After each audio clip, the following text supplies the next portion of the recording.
বেসরকারি শিক্ষা প্রতিষ্ঠানকে এমপিওর আওতায় আনতে বিকল্প খোঁজা হচ্ছে বলে জানিয়েছেন শিক্ষামন্ত্রী নুরুল ইসলাম নাহিদ।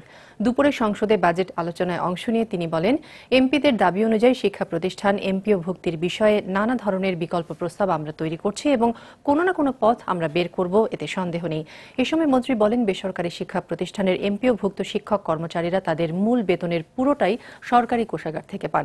সেই সঙ্গে অন্যান্য সরকারি কর্মচারীর মতো মহার্ঘ ভাতা, বাড়ি ভাড়া, চিকিৎসা ও উৎসব ভাতাও পান তারা। এ সময় নৈতিক শিক্ষার কথা বলতে গিয়ে সাইফুর্স কোচিং সেন্টারেরও সমালোচনা করেন শিক্ষামন্ত্রী। এর আগে সকাল 10:50 স্পিকার ডক্টর শিরিন শারমিন চৌধুরীর সভাপতিত্বে দিনের কার্যসূচি শুরু হয়। নানা ধরনের বিকল্প প্রস্তাব আমরা তৈরি করছি এবং কোন না কোন একটা পথ আমরা বের করব, এতে কোনো সন্দেহ নাই। মাননীয় অর্থমন্ত্রী মত দিয়েছেন, মাননীয় প্রধানমন্ত্রীর নির্দেশনা রয়েছে। মাননীয় সদস্যবৃন্দ, আপনাদের সকল এই দাবির প্রতি শ্রদ্ধাশীল।